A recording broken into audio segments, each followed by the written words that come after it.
السلام علیکم ورحمۃ اللہ وبرکاتہ. بسم اللہ والصلاۃ والسلام علی رسول اللہ نبینا محمد وعلی آلہ وصحبہ ومن والہ.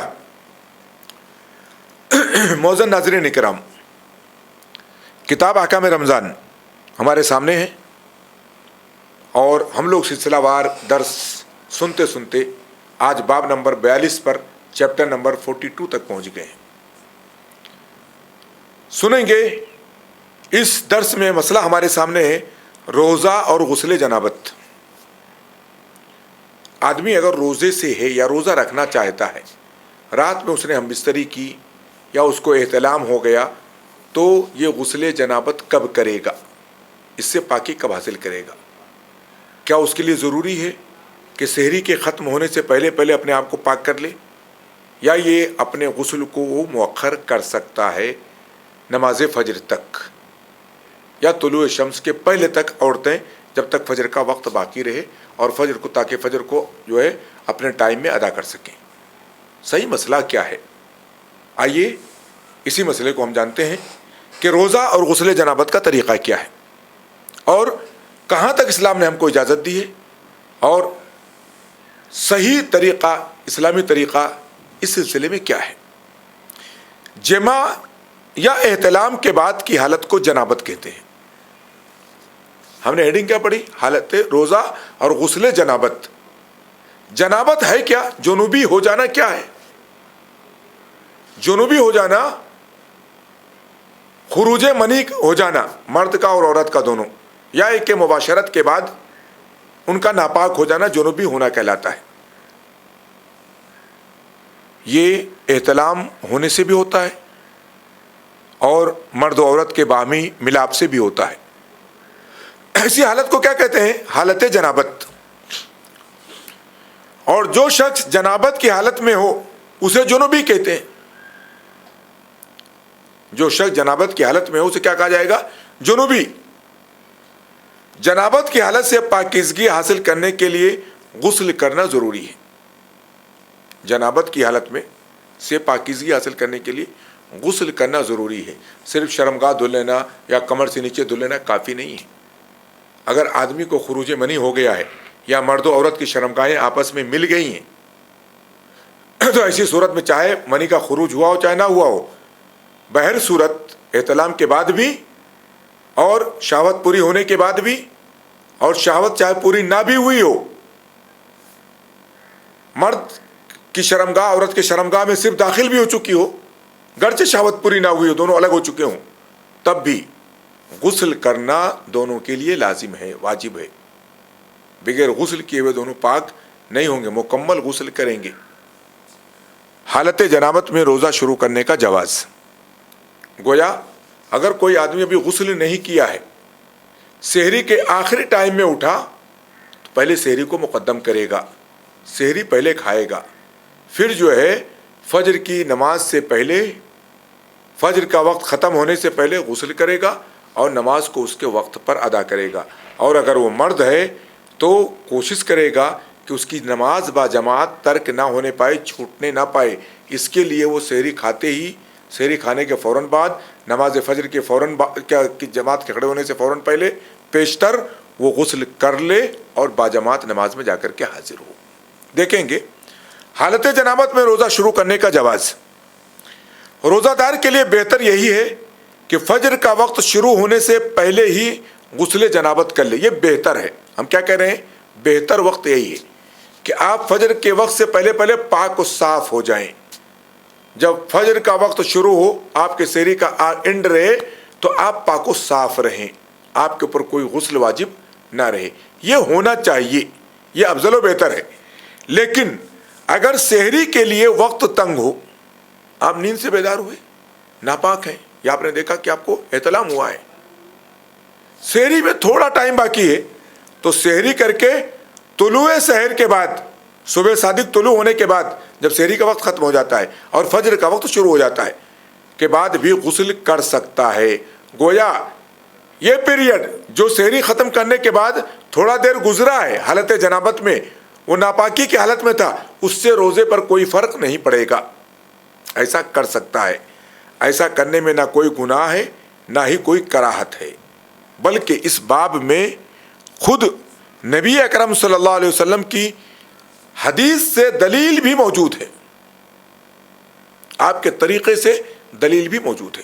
دلیل کیا ہے؟ نبی کریم صلی اللہ علیہ وسلم کی دونوں بیویاں حضرت عائشہ رضی اللہ تعالیٰ عنہ اور ام سلمہ رضی اللہ تعالیٰ عنہ فرماتی ہیں اللہ کے رسول صلی اللہ علیہ وسلم اپنی بیوی سے تعلق کے سبب جنابت کی حالت ہی میں ہوتے کہ فجر کا وقت شروع ہو جاتا۔ آپ رات میں اپنی بیوی سے ہم بستری کیے ہوئے ہوتے اور جب فجر طلوع ہوتی، صبح صادق ہو جاتی، تو آپ حالت جنابت ہی میں رہتی، ابھی آپ غسل نہیں فرمائے ہوتے، پھر آپ غسل کرتے اور روزہ رکھ لیتے، یعنی سحری آپ ٹائم پر کر لیتے، اور صبح ہو چکی ہوتی تو آپ کیا کرتے؟ صبح صادق طلوع ہو چکی ہوتی، آپ غسل کرتے اور آپ کا روزہ بھی برقرار رہتا۔ یہ روایت صحیح بخاری اور صحیح مسلم کی ہے اور الفاظ صحیح مسلم کے ہیں۔ ایک دوسری روایت میں ہے کہ اللہ کے رسول صلی اللہ علیہ وسلم احتلام کے سبب نہیں بلکہ جماع کے سبب، یعنی بیوی سے ہم بستری، احتلام میں ایسی گنجائش ہے کہ صبح صادق سے تھوڑا پہلے اس کو احتلام ہو گیا ہو اور جب جاگ رہا ہے تو سحری کا وقت نکل چکا ہے اور فجر کا وقت داخل ہو چکا ہے۔ ایسا نہیں تھا، احتلام کے سبب نہیں بلکہ جماع کے سبب، عمدن اور قصدن جنابت کی حالت میں صبح کرتے اور آپ روزہ رکھ لیتے تھے۔ بخاری اور مسلم کی روایت ہے اور اس میں الفاظ بخاری کے ہیں۔ ان دونوں حدیثوں سے معلوم ہوتا ہے کہ جنابت کی حالت ہی میں روزہ شروع کیا جا سکتا ہے۔ اگر کوئی آدمی جنوبی ہے، اس نے سحری کے ٹائم سب لوگوں کے ساتھ سحری کھائی، اب نماز فجر کی جماعت کا ٹائم ہو رہا ہے اور وہ سحری کھانے کے بعد، سحری کا وقت ختم ہونے کے بعد ناپاکی کے عالم میں ہے، لیکن جا کر کے غسل کر رہا ہے، کپڑے بدل رہا ہے، مسجد میں جا رہا ہے، جب با جماعت نماز ادا کر رہا ہے، تو یہ ناپاکی کے وقت کے ٹائم میں ہونا کچھ دیر اس کے روزے پر کوئی خلل نہیں ڈالے گا، اس سے اس کا روزہ خراب نہیں ہوگا، اور اس عمل کو مکروہ بھی نہیں کہا جا سکتا ہے کیونکہ اللہ کے نبی صلی اللہ علیہ وسلم سے ایسا کرنا ثابت ہے۔ ان دونوں حدیثوں سے معلوم ہوتا ہے کہ جنابت ہی کی حالت میں روزہ شروع کیا جا سکتا ہے، کیونکہ جنابت کے پاک ہونے کی شرط نماز کے لیے ہے، روزے کے لیے نہیں۔ آدمی جب نماز شروع کر رہا ہے تو جنابت سے پاک ہو، حدث اکبر سے پاک ہو، اس کے لیے شرط ہے، لیکن روزے کے لیے اس کا ایسا پاک ہونا ضروری نہیں ہے۔ اما عائشہ رضی اللہ تعالیٰ عنہ فرماتی ہیں ایک شخص اللہ کے رسول صلی اللہ علیہ وسلم کے پاس فتویٰ پوچھنے کے لیے آیا اور وہ دروازے کے پیچھے سے سن رہی تھی۔ اس شخص نے پوچھا اللہ کے رسول، نماز فجر کا وقت شروع ہو جاتا ہے اور میں جنابت ہی کی حالت میں ہوتا ہوں، میں ناپاک رہتا ہوں، بڑی ناپاکی جس سے غسل ضروری ہوتا ہے، کیا ایسی حالت میں روزہ رکھ سکتا ہوں؟ اللہ کے رسول صلی اللہ علیہ وسلم نے فرمایا میں بھی جنابت ہی کی حالت میں ہوتا ہوں، نماز کا وقت شروع ہو جاتا ہے تو میں روزہ رکھ لیتا ہوں۔ اس شخص نے کہا اللہ کے رسول آپ ہماری طرح نہیں ہیں، اللہ نے آپ کے پچھلے اور اگلے تمام امور کی، تمام معاملات کی مغفرت فرما دی ہے، آپ تو معفو ہونے ہیں پہلے سے، ہم تو گنہگار ہیں، ہم آپ سے پوچھ رہے ہیں ہمارا آپ کا کیا معاملہ، کیا برابری؟ آپ نے فرمایا اللہ کی قسم مجھے امید ہے کہ تم میں سب سے زیادہ اللہ سے ڈرنے والا ہوں اور سب سے زیادہ ان چیزوں کا جاننے والا ہوں جن سے مجھے بچنا چاہیے۔ گویا اگر میں فجر کی حالت میں بھی، فجر کا وقت آنے کے بعد بھی اگر محتلم رہتا ہوں تو اس سے گویا بچنا ضروری نہیں ہے۔ آپ نے گویا اتباع سنت میں اپنی تخصیص نہیں کی، یہ نہیں اس کے کہنے کے حساب سے نہیں کہا ٹھیک ہے ہمارا معاملہ الگ ہے تمہارا معاملہ الگ ہے، نہیں، آپ نے آپ کو بطور اسوہ پیش کیا، بطور قائد پیش کیا، بطور متبع پیش کیا کہ آپ کی اتباع کی جائے گی۔ صحیح مسلم کی روایت ہے۔ امام ابو العباس قرطبی رحمۃ اللہ علیہ فرماتے ہیں اللہ کے رسول صلی اللہ علیہ وسلم رمضان میں اپنی بیویوں سے مجامعت کرتے اور غسل کو فجر تک مؤخر کرتے، غسل کو فجر تک مؤخر کرتے تاکہ لوگوں کو اس چیز کا جواز معلوم ہو۔ امام قرطبی رحمۃ اللہ نے یہاں تک بات کہی کہ اللہ کے نبی صلی اللہ علیہ وسلم اگر چاہتے تو سحری کے ٹائم آپ غسل کر لیتے، لیکن آپ مؤخر کرتے تھے تاکہ آپ کے ذریعے یہ علم لوگوں تک پہنچے اور لوگوں کو معلوم ہو کہ اگر حالت جنابت میں فجر کا ٹائم بھی ہو جاتا ہے تو اس کے روزے پر کوئی فرق نہیں پڑے گا، اس کا روزہ فاسد نہیں ہوگا۔ شیخ ابن باز رحمۃ اللہ علیہ فرماتے ہیں اگر کسی شخص نے رات میں بیوی سے جمع کیا اور فجر کے طلوع ہونے کے بعد غسل کیا تو اس میں کوئی حرج نہیں ہے، اس میں کوئی حرج کی بات نہیں ہے، وہ ایسا کر سکتا ہے۔ امام نووی رحمۃ اللہ علیہ فرماتے ہیں علماء امصار کا، سارے بڑے بڑے ممالک کے، اسلامی ممالک کے بڑے بڑے علماء کا جنوبی کے روزے کی صحت پر اجماع ہے۔ اگر آدمی حالت جنابت میں صبح کے وقت کچھ وقت گزارتا ہے پھر غسل کرتا ہے تو ایسے آدمی کا، ایسے جنوبی آدمی کا روزہ صحیح ہوگا، چاہے وہ جنابت احتلام سے ہو چاہے وہ جنابت جمع سے ہو، چاہے وہ جنابت احتلام سے ہو چاہے جنابت کس سے ہو، جمع سے ہو۔ آخری مسئلہ ابھی کے جو ہے آج کے باب میں سنیں گے، روزہ اور غسل جنابت میں طلوع سحر کے بعد غسل میں بیجا تاخیر۔ بہت سے لوگ اس جواز کا ناجائز فائدہ اٹھاتے ہیں اور یہاں تک دیکھا گیا ہے کہ بہت سے مرد و عورت رات میں مباشرت کیے، صبح سب کے ساتھ سحری کھائے اور چپ چاپ جا کر کے سو گئے، نماز فجر ان کی گول ہو گئی، پھر وہ دن میں جب اٹھتے ہیں تب نہاتے ہیں، اپنے آپ کو پاک کرتے ہیں۔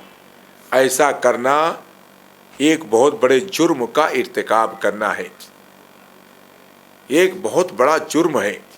آپ روزے کی پابندی تو کر رہے ہیں، ناپاکی کی حالت میں رہ کر کے کیا کر رہے ہیں، آپ نماز فجر کو دونوں چھوڑ رہے ہیں۔ ایسا کرنا صحیح نہیں ہے، جائز نہیں ہے۔ یہاں دیکھیں گے طلوع سحر کے بعد غسل میں بیجا تاخیر، سحر طلوع ہو گئی، صبح صادق طلوع ہو گئی، اب آپ زبردستی تاخیر کرتے کرتے کرتے دن بھی طلوع ہو گیا، ایسا کرنا کیسا ہے ذرا دیکھیے۔ لیکن اس کا یہ مطلب نہیں ہے کہ آدمی اس غسل میں طلوع شمس تک تاخیر کرے، سورج نکلنے تک تاخیر کرے، اس کا قطعی مطلب نہیں ہے۔ رخصت کب تک ہے؟ تاکہ آپ کی فجر نہ چھوٹنے پائے، فجر سے پہلے اپنے آپ کو آپ پاک کر لیں۔ عورتیں اپنے آپ کو فجر کی ادائیگی کے لیے وقت پر پاک کر لیں، بلکہ شوہر بیوی دونوں کو چاہیے کہ جلد از جلد جتنا جلدی ہو سکے غسل کریں، فجر کی نماز ادا کر لیں، بلکہ مرد کو چاہیے کہ وہ غسل میں جلدی کرے تاکہ مسجد میں فجر کی باجماعت نماز پا سکیں۔ شیخ ابن باز رحمۃ اللہ علیہ فرماتے ہیں جنوبی کے لیے اس بات کی گنجائش ہے نہیں کہ غسل میں سورج طلوع ہو جانے تک تاخیر کرے، اس کی گنجائش نہیں ہے، چاہے وہ محتلم رہا ہو چاہے وہ جنوبی رہا ہو، قطعاً اس کے لیے گنجائش نہیں ہے کہ سورج نکلنے تک وہ تاخیر کرے، بلکہ اس کے لیے واجب ہے کہ وہ غسل کر کے طلوع شمس سے قبل فجر کی نماز ادا کر لے۔ آدمی پر اس معاملے میں جلدی کرنا، مردوں پر اس معاملے میں جلدی کرنا واجب ہے تاکہ وہ فجر کی نماز باجماعت ادا کر سکیں۔ مردوں پر یہ واجب کی حیثیت رکھتا ہے، اسی لیے جو لوگ اس اجازت سے کہ آدمی جو ہے جنابت کی حالت میں روزہ شروع کر سکتا ہے، اس اجازت کو وہ طلوع شمس کے بعد تک مؤخر کرتے ہیں، وہ ایک ناجائز معاملے کا ارتکاب کرتے ہیں جو ان کے لیے جائز نہیں ہے، جس کی اجازت شریعت نے قطعاً نہیں دی ہے۔ اس لیے ہمیں اس سے پرہیز کرنا چاہیے، جہاں تک اجازت ہے وہاں تک اپنی لمٹ میں اپنے آپ کو رکھنا چاہیے۔ اللہ تعالی ہم سب کو صحیح فقہ عطا فرمائے، صحیح سمجھ عطا فرمائے، جب تک زندہ رکھے ایمان پر قائم دائم رکھے، جب خاتمہ ہو ایمان اسلام پر ہو۔ وصلی اللہ علی نبینا محمد وعلی آلہ وصحبہ وسلم۔ والسلام علیکم ورحمۃ اللہ وبرکاتہ۔